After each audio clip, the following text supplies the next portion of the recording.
우리가 방금 읽었던 마태복음 1장 18절에서 21절에 보는 말씀은 예수 그리스도께서 어떤 분이신지, 무엇을 하시는 분이신지, 어떤 목적으로 우리 가운데 오셨는지에 대한 내용을 특별히 전해 주십니다. 특별히 이제 1장 21절에 아들을 낳으려니 이름을 예수라라. 이는 그가 자기 백성을 그들의 죄에서 구원할 자이심이라 아니라, 이렇게 되었죠. 그래서 예수님은 이름 자체에 자신이 이 땅에 오신 목적성이 명시되어 있습니다. 자기 백성이라 했습니다. 이미 그리스도에게 주어진 백성이 있다는 뜻이에요. 하나님께서 일찍이 성부 하나님과 성자 하나님 사이에 성부께서 선택하신 백성을 위하여 성자 하나님이 성육하여 그들을 중보하시고 그들을 구원하기로 약속하셨기 때문에 그리스도의 이 땅에 오신 목적은 성부 하나님이 그리스도에게 맡기신 선택한 백성들입니다. 그러니까 자기 백성이라는 것은 성부 하나님의 선택된 자들이요 그리스도에게 주어진 백성이라, 이렇게 생각하시면 됩니다. 그들의 죄에서 구원할 자이심이라. 주님께서 그러므로 예수라는 말 자체의 뜻이 구원이에요. 여러분 성경에서 아는 대로 여호수아, 그것도 구원자라는 뜻이고, 예수와 여호수아, 예수 다 같은 의미를 갖는 말의 뜻이 되어집니다. 예수님의 이와 같은 말씀은 다시 우리가 했던 사도행전 4장의 말씀 속에서 읽었던 부분을 다시 보게 되면 그가 자기 백성을 구원할 자가 되어 있는데, 특별히 4장 12절 말씀, 사도행전 4장 12절에 뭐라고 되어 있어요? 다른 이로서는 구원을 받을 수 없나니 천하 사람 중에 구원을 받을 만한 다른 힘을 우리에게 주신 일이 없음이라 했죠. 예수 그리스도 외에 구원을 베풀 자가 없다. 다시 말하면 죄 사함의 은총을 베풀 수 있는 일이 그리스도 외에 다른 길이 없습니다. 그러니까 우리가 사실 이건 너무나 뻔히 아는 일인데, 어느 종교도 믿는 자기 백성들, 성도, 교인을 위해서 대리속죄 은을 베푸신 종교, 그 원리를 가르친 종교는 없어요. 바르게 살아야 할 도리가 무엇인가를 가르치긴 하지만, 그러나 대리속죄의 은총을 약속하는 종교는 없다. 그 자체가 예수 그리스도만이 생명임을 드러내주는 단적인 증거입니다. 흔히 이런 얘기 하죠. 다른 종교에도 기독교에서 가르치는 만큼 마땅히 행해야 될 교훈을 가르치고 있다, 이렇게 얘기합니다. 예컨대 10계명의 교훈들이 불교에 가도 들을 수 있고 이슬람교에 들을 수가 있다. 그러니 모든 종교는 고상한 윤리적 가치에 있어서는 비슷하다, 이렇게 얘기하므로 종교를 일반화시키는 일들을 합니다. 그런데 문제는 뭐냐면, 그것이 그리 되어야 하는 줄 알지만 그 일을 과연 행할 수 있는가라는 문제점에 대한 해법이 없다는 데 문제가 있죠. 그러니까 실제로 우리가 하나님 앞에서 어떻게 살아야 하는가라는 것을 온전한 가르침도 다른 종교에서는 부족하거니와, 왜냐하면 우상 숭배와 하나님을 망령되어 일으키는 일들이 빈번하게 있기 때문에 그런 문제점이 있을 뿐 아니라, 그나마 부모를 공경하고 살인하지 말라, 간음하지 말라, 도둑질하지 마라, 거짓 증언하지 말라, 탐심이 죄라, 이런 것들에 대한 일반적 이해가 다른 종교도 있다 할지라도 그것을 감당할 방법이 없는 거예요. 그러니 도를 닦고 수양하고 수련하고 애를 쓴다고 하지만 개중에 그를 이룰 수 있는 자는 극히 드물고, 이루었다는 자들도 턱없이 부족하기 때문에 죄값을 어떻게 할 것이라는 문제에 대한 치명적인 문제가 드러나죠. 그것을 위하여 그리스도 오셨기 때문에 예수 그리스도 외에는 구원받을 만한 다른 길이 없다라는 말씀이 우리에게 주어지는 것이라 볼 수가 있습니다. 요한복음 1장을 가게 되면, 요한복음 1장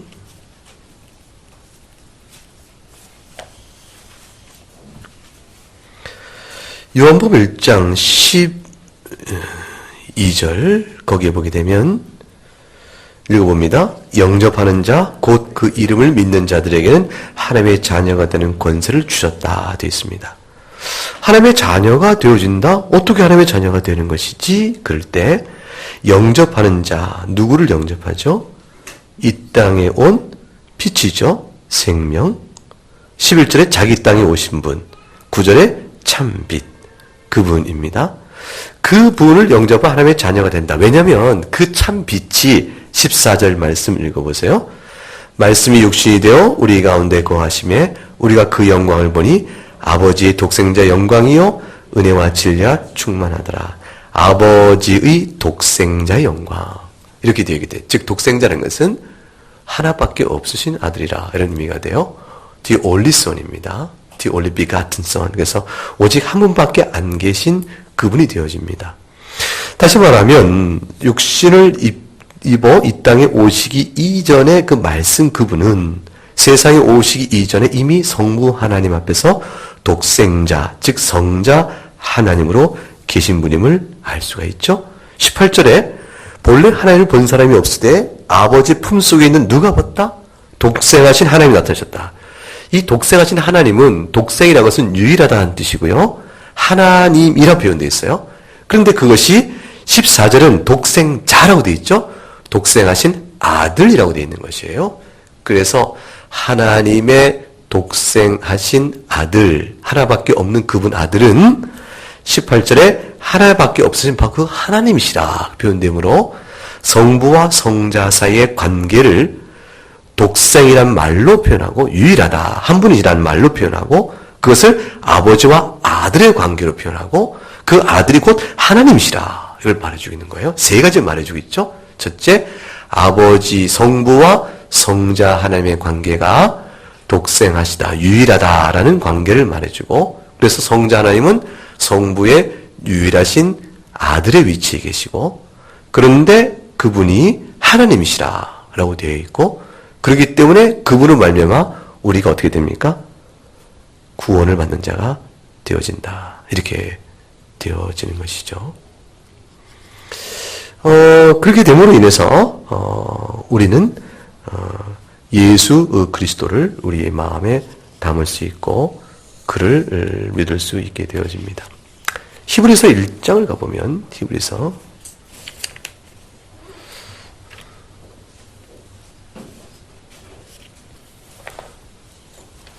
1장 9절에 가보게 되면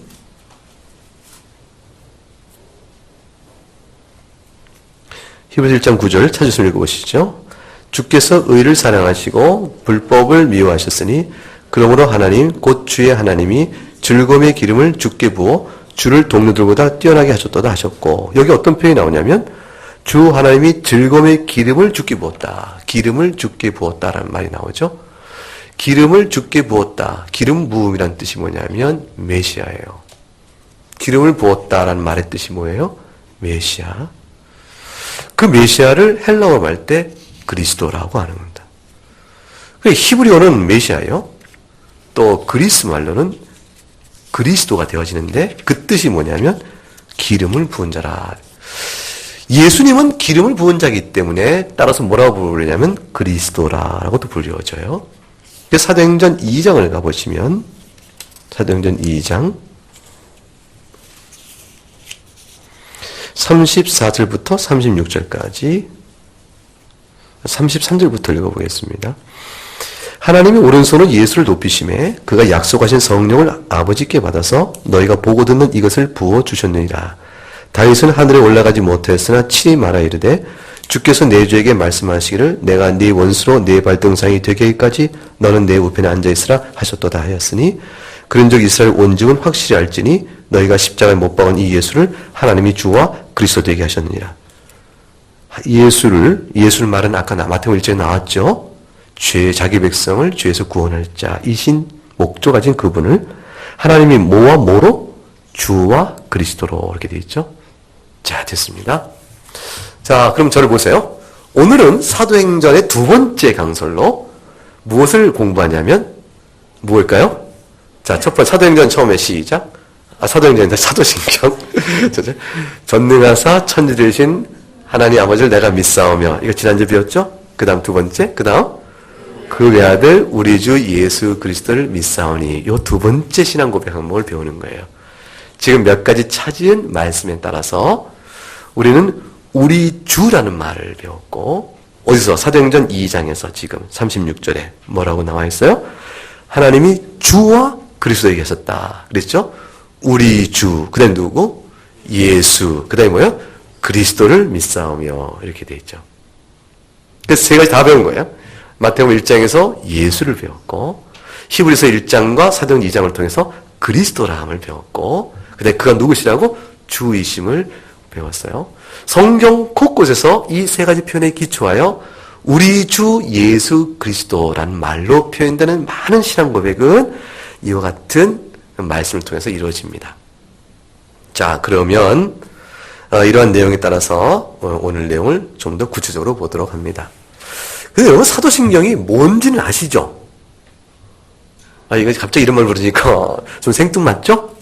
사도신경 모르면 세례도 안 주는데 사도신경이 뭔지 모르시죠? 사도신경은 언제부터 고백한지 아세요?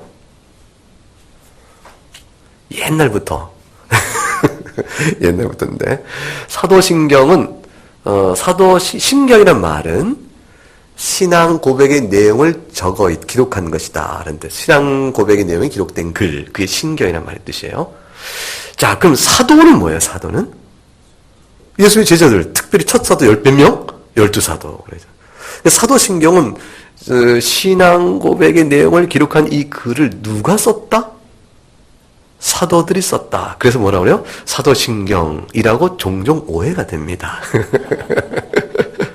사도신경은 저자 미상이에요.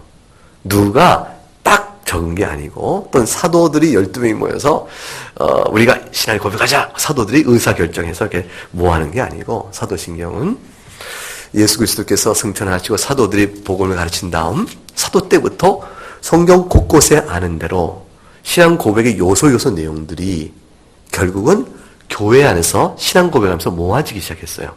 그 모아진 것을 최종적인 정리를 한 형태로 교회가 공통적으로 쓰게 된 신앙 형태가 나오는데, 그것이 4세기 때 보편교회가 공히 사용된 형태로 형식화되고 또 유형이 잡히게 되어집니다. 그 이전에 다 부분적으로 어떤 것이 더 강조된 부분적인 여러 요소가 있는데 규격화된, 정형화된 형태가 4세기 후반에 가서 구체적으로 드러나고, 이름을 그때서 사도신경이라는 이름 붙이기 시작했어요.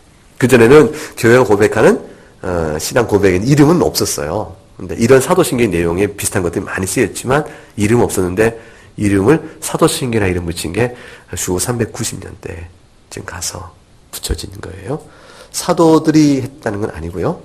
어떤 분은 사도신경을 12개로 나눠요. 사도신경 내용을 12개 나눈 까닭은 뭘까요? 사도가 12개. 그래서 한 명의 사도 하나씩 써붙였다. 그래서 한 명의 사도 하나 써놓으니까 다음 사도가 또 쓰고, 다음 또 쓰고, 그래서 합쳤더니 이게 사도신경이 됐다. 라는 식의 믿거나 말거나 아니라 잘못된 이런 중세 때는 그런 신비주의가 있어가지고 그러시 했는데, 그것은 그렇지 않습니다. 동방교회는 사용하지 않아요. 동방교회는 서방교회만 사용하는데, 동방교회는 사용하지 않는 게, 여러분 나중에 지난번에 여러분 배웠던 기억나는지 모르겠어요. 우리가 7대 공교회 신앙 공의회가 있어요. 그 니케아 공의부터 시작되는 공적 교회 회의를 통해서 확정된 신경 또는 신조들이 있는데, 사도신경은 그런 식으로 교회가 모여서 회의를 통해서 확정된 위치를 갖고 있지 않아요. 이거는 공교회가 모이기 이전부터 교회 안에 사용되어 왔던 일들을 우리가 정의화 쓴 것이니까, 공교회가 모여 회의를 하기 이전부터 있었던 거예요. 그렇기 때문에 회의보다 앞섰기 때문에 회의가 다시 그거를 이렇게 권위 있게 선포한 적은 없어요. 그런데 동방교회는 공교회를 통한 것이 아니기 때문에 교회 예전에다 쓸 수 없다 싶어서 안 쓰고 서방교회만 사용을 합니다. 침례교회 일부는 사용하지 않아요. 일부 침례교는 뭐냐면 성경만 믿겠다는 분들이거든요. 그 신조를 배격하고 성경만 고집하는 어떤 침례교 끝난 침례교에서는 예배대 사도신경 고백하지 않는 경우도 볼 수가 있습니다. 그러나 서방계 전부와 특히 종교개혁자들은 사도신경의 내용이 성경의 내용을 그대로 너무나도 잘 담고 있어서 귀하고 아름다운 것을 우리가 받고 사용을 하게 됩니다. 그럼 두 번째 내용으로 우리 주 예수 그리스도를 믿사오니 이렇게 되는 부분을 조금씩 여러분 나눠준 주보에 껴있는 자료들을 살펴보면서 공부하도록 하겠습니다. 먼저 주보 안에 하이델베르 요리문답 29문항부터 34문항이 쭉 있는 것이 오늘 공부 내용인데요. 29문항부터 보게 됩니다. 자, 그러면 여러분 찾으셨어요? 네, 별주 다 가지고 있죠? 그러면 29문항 제가 물어보면 여러분 읽으시면 되겠습니다. 어찌하여 하나님의 아들을 구주란 뜻을 가진 이름 곧 예수라고 부릅니까? 그가 우리를 우리의 죄에서 구원하시기 때문입니다. 그분 이외에 다른 곳에서 구원을 찾지 말아야 하며 또한 다른 곳에서 구원을 찾아보아야 헛된 일이기 때문입니다. 자, 제일 먼저 뭐부터 공부하고 있죠? 예수라는 이름의 뜻부터 공부하고 있습니다. 자, 우리는 사도신경에 뭐부터 나오나요? 우리 주 예수 그리스도를 믿사오며 이렇게 되어 있죠? 그렇죠? 그런데 여기의 순서는 제일 먼저 뭘 보고 통하냐면 예수, 그 다음에 그리스도. 자, 이 31문에 그리스도, 그 다음에 질문 34에 우리 주 순서를 예수, 그리스도, 우리 주 순서대로 나갑니다. 우리는 어떻게 해요? 우리 주 예수, 그리스도. 이렇게. 왜 순서가 다를까요? 그건 어순이 달라서. 그 영어로만 봐도 I believe in Jesus, 그 다음에 Christ, 그 다음에 our Lord 이렇게 번역해요. 이렇게 고백하니까 어순이 다르기 때문에 이 사람들이 먼저 만든 신조 요리문답에서 우리말 어순에 관계없이 뭐부터 먼저 공부해요? 예수. 너무 섭섭하게 생각하지 마시고. 근데 그 생각조차 안 했죠. 순서가 다르다. 왜 그러지? 이렇게. 그 다음에 보세요. 예수라는 이름의 뜻은 그가 우리를 우리에서 구원하시기 때문이다. 성경 봤습니다. 그래서 다른 곳, 그리스도 외에는 천하에 구원을 받을 만한 다른 이름을 준 적이 없기 때문에 다른 곳에서 구원을 찾지 않아야 되고 찾아봐야 그 다음 무슨 일이 됩니까? 헛된 일이 됩니다. 꼭 명심하시기 바랍니다. 왜 예수님만을 믿어야 되는 것인가? 왜 예수님만이 우리를 죄에서 구원하시는가? 이런 것들이 여러분의 마음속에 궁금한 것이 되어야 되고 그거에 관한 진리를 더욱더 잘 알고 깊이 알 수 있도록 하기 위해서 마음의 소망을 가져야 됩니다. 질문 30을 제가 묻고 여러분 답하시기 바랍니다. 그렇다면 구원과 보호를 받기 위하여 성인들이나 자기 자신들 또 다른 어떤 것을 의지하는 사람들을 유일한 구주신 예수를 믿는 사람이라고 인정할 수 있겠습니까? 그럴 수 없습니다. 그들은 말로는 예수님이 유일한 구주이시라고 자랑할지 모르지만 행위로는 부인하기 때문입니다. 예수님이 완전한 구주이심을 참으로 믿는 사람이라면 마땅히 그들이 구원받는 데 필요한 모든 것을 오직 예수님에게서만 찾아야 합니다. 그렇지 않다면 예수님이 완전한 구주이심을 부정하는 것이 됩니다. 그러니까 우리가 앞 시간에 우리가 이제 성경 공부, 교인 교육 통해서 그때 마침 공부했던 내용이 연결이 되어지죠? 마리아나 죽은 성자의 공덕을 의지해서 어떤 죄사함의 은총을 입을 수 있겠다라고 의지한다면 그 사람은 예수 그리스도를 진실히 구주로 믿는 사람을 할 수가 있어요? 없어요? 없다는 거예요. 없다는 거예요. 그러니까 예수님을 믿으면서 이렇게 토대를 만들고 거기에 아름다운 장식과 더해지는 도움은 또 마리아에게도 받고 성자도 받고 추가적인 도움은 이런 식의 개념을 갖고 있는 것은 전혀 잘못된 일이에요. 자, 무슨 얘기냐면 아담과 하와가 타락한 이후로 우리에게 미쳐진 원죄의 죄책으로 말미암아 우리에게 발생된 죽음의 심판 오직 예수님으로 해결되는 것이고요. 원죄로 말미암아 우리에게 남아있는 부패성 때문에 내가 살아있는 동안 범하는 모든 나의 개인적 범죄로 인한 심판의 결과도 오직 누구를 말미암아 해소가 되어져요? 예수님 때문에 해소가 되는 거예요. 여러분의 원죄와 자범죄의 모든 죄에 대한 책임과 형벌은 예수님의 십자가 보혈로 완전히 명케 되는 것이고 여러분의 부패한 마음이 성령을 쫓아 착한 착하게 되어지는 것, 정결케 되는 은혜도 그리스도의 영이 여러분에게 보내주신 역사로 말미암아 우리 안에 빚어지는 내용이에요. 그러므로 예수님 그분 외에는, 그분이 이 땅에 하신 지상사역이나 승천하신 우리의 하늘에 계신 천상에 계신 예수님의 사역, 그 지상사역과 천상사역 외에 우리를 구원하게 도움이 되는 다른 일은 없습니다. 그럼 우리가 행하는 여러 가지 믿음의 선한 일들은 뭘까요? 여러분 지금같이 예배에 참석하시고 기도하시고 찬송하시고 주님의 교훈대로 살아가기 힘쓰는 모든 신앙적인 일들은 다 무엇일까요? 구원에 도움을 주는 요소나 구원의 공로나 조건이 아니고 다 뭐냐면 구원을 받아 누리는 행복한 구원의 기쁨을 누리는 방식이에요. 그래서 예배하고 찬송하고 기도하고 선행을 하며 이런 모든 것들은 우리에게 미쳐진 그리스도의 은혜의 구원을 누리는 뭐예요? 방식들이에요. 그래서 그걸로 인해서 다른 어떤 것을 찾을 수가 없다. 그러니까 우리가 다 그런 것을 우리 속에는 누구도 포함돼요. 바울도 포함되고 누구도 포함돼요. 베드로도 포함되고. 그러니까 베드로나 바울의 이름을 불러 그의 공로를 의지해서 구원이나 도움을 만나는 말은 불가능한 일이 되어지는 것입니다. 잘못된 일이에요. 성경의 가르침이 아닙니다. 그러면 별지를 보겠습니다. 질문 31문항 묻습니다. 어찌하여 하나님의 아들을 기름 부음을 받으신 자라는 뜻을 가진 이름 곧 그리스도라고 부릅니까? 그 까닭은 그가 하나님 아버지에게서 임명을 받고 성령 하나님으로 기름 부음을 받았기 때문입니다.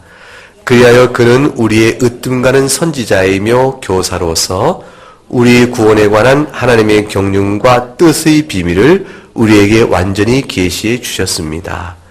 또한 그는 우리의 유일한 대제사장으로서 자신의 몸을 단번에 희생 제물로 드려 우리를 구속하셨고 우리를 위하여 하나님 아버지께 계속해서 간구하십니다. 또한 그는 우리의 영원한 왕으로서 자신의 말씀과 성령으로 우리를 다스리시며 우리로 하여금 그가 우리를 위해 획득하신 구원 안에 있도록 보호하고 보존하십니다. 기름 부음을 받은 자와 관련해 여러분 기억할 세 가지 직분이 나오네요. 셋째 줄에 선지자 동그라미 치시고요. 그 다음에 중간에 뭐가 나옵니까? 대제사장 동그라미 치시고 그 다음 밑에서 셋째 줄에 영원한 왕이 나옵니다. 구약에 어떻게 돼요? 선지자요, 제사장이요, 왕이 기름 부어 세웠어요. 구약의 이 세 직분은 무엇을 미리 보여주는 것이었을까요? 그리스도께서 하신 일이 무엇인지를 미리 보여주시는 거예요. 그래서 우리가 예수 그리스도라고 고백할 때는 항상 그리스도는 말 속에 이 세 가지를 마음에 기억해 둬야 합니다. 주님이 선지자이시니 우리가 마땅히 해야 될 교훈과 하나님의 구원의 뜻이 무엇인지를 알려주시는구나. 그리스도 외에는 하나님에 대한 교훈과 구원의 진리를 알 다른 곳이 없다. 두 번째는 그분은 대제사장이면서 희생 제물이시니 그분의 보혈 외에는 우리를 죄 씻을 길이 없고 그분의 대제사장으로서의 간구가 없으면 나의 오늘 허물도 씻김을 받을 수가 없다. 그래서 대제사장이신 주님께서 승천하셔서 지금도 우리와 중보하심으로 우리의 허물, 어떤 식의 허물? 예배 드릴 때 여러분이 예배할 때 마음이 집중하지 못한 허물? 여러분 찬송할 때 딴 생각하는 허물? 여러분이 기도할 때 기도를 따라하지 않았던 허물? 또 내가 기도할 때 잘못된 내용을 잘못된 방식으로 기도하는 나의 부족한 태도? 이런 불신선한 모든 일도 다 주님께서 예쁘게 만들어서 하나님께 올려드려요. 우리 기도가 응답받을 때 응답받는 기도는 성공적 기도를 했고 응답받지 못하는 기도는 성공하지 못한 기도라. 부족해서 하나님 응답하지 않으셨다.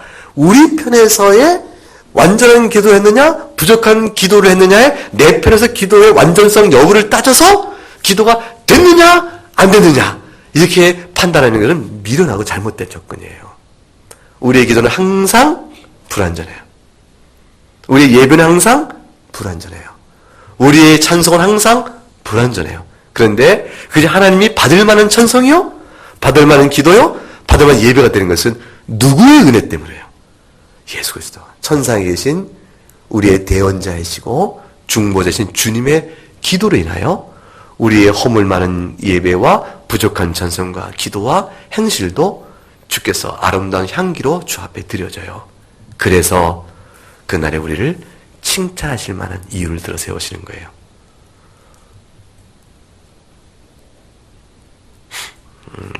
내가 오늘 기도했는데 그날 네가 기도하였지 않느냐. 하나님 그렇게 얘기하시고 기도한 종으로 충성됐다. 그러면 우리가 얼굴을 못 들을 때 그 기도를 아름다운 기도로 바꾸신 그리스도의 은혜를 나타내 보이시는 겁니다. 그리고 왕으로서 우리를 다스린다고 했어요. 왕으로 다스릴 때 다스리는 방식. 주님이 어떻게 우리를 다스려요? 왕으로서 무엇으로 가지고? 두 가지 쓰다. 뭐예요? 말씀과 성령입니다. 그리스도의 통치를 받기 위해서 말씀을 떠나고도 그리스도의 순종을 하고 있다. 제자다. 불가능한 일입니다. 그런 일은 없어요. 그리스도의 말씀의 교훈을 날마다 읽어야 되는 이유, 그 교훈을 잘 기억해야 되는 이유, 그것이 바로 성령 안에서 우리를 다스리는 주님의 통치 방식이기 때문에 그래요. 자, 질문 32 묻습니다. 그런데 어찌하여 당신은 그리스도인이라고 불립니까? 답, 시작. 그 까닭은 그리스도를 믿음으로써 그리스도의 지체가 되었으며 또한 그의 기름 부음에 참여하고 있기 때문입니다. 그리하여 그의 이름을 고백하며 그에게 감사를 드리기 위하여 나 자신을 산 제사로 드리고 또한 이 세상 사는 동안에 자유롭고 선한 양심을 가지고 죄와 마귀에 맞서 싸우며 그 후에는 그와 더불어 영원토록 모든 피조물을 다스리게 될 것입니다. 여러분, 이 대답을 잘 보세요. 주님의 삼중 직분이 그리스도인 우리에게도 적용해서 그대로 드러나요. 우리가 그리스도인이기 때문에 그리스도 지체가 되었죠. 따라서 그리스도의 기름 부음의 참여자로서 나도 잘 보세요. 그리스도가 대제사장인 것처럼 나도 감사를 드리기 위해 나 자신을 산 제물로 드려요. 그리고 이 세상 사는 동안에 선한 양심으로 말씀과 성령의 통치를 받아 죄와 마귀와 싸워요.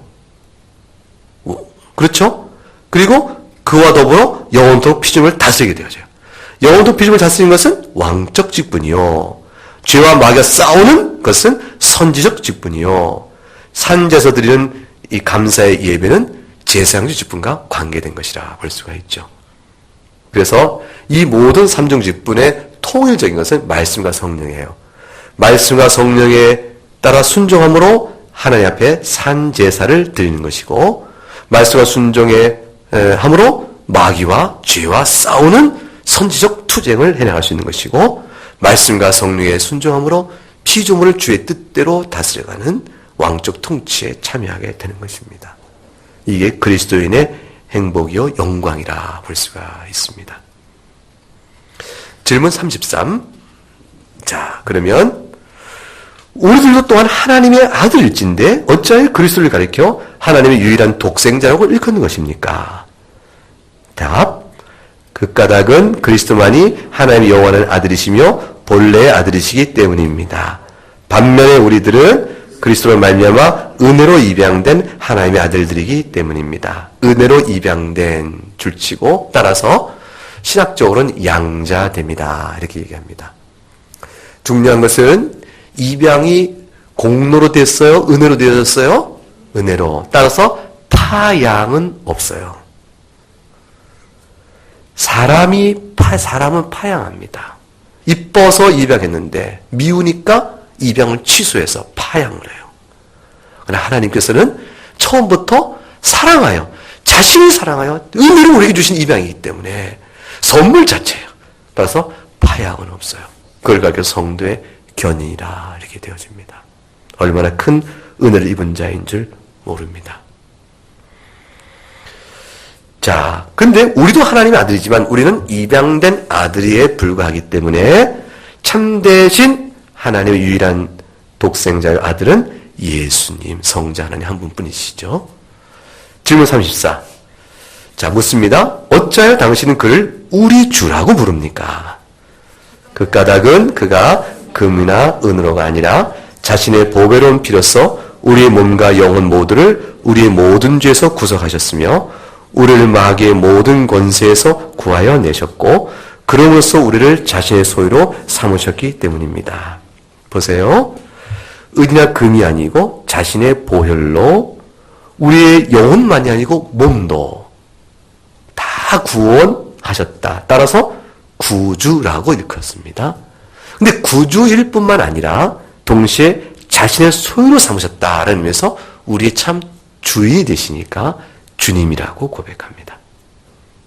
그러므로 우리의 소속은 그리스도께 속해 있다는 것이 우리의 소속이고 그것이 이 땅에 사나 죽으나 나그네 길 가는 동안에 유일한 위로가 되는 거예요. 내가 그리스도께 속해 있다는 사실이. 믿으세요? 네, 감사합니다. 이 말씀 여러분 위로하시고 주께 나갈 수 있기를 바랍니다. 기도하겠습니다. 하나님 아버지의 은혜에 감사하며 우리 주 예수 그리스도를 믿고 나아갈 수 있도록 믿음을 주시니 감사합니다. 우리를 죄에서 구원하시고 참된 기름 부은 자로서 우리의 말씀을 다스리는 왕이 되시며 말씀을 가르치는 선지자 되시고 우리의 허물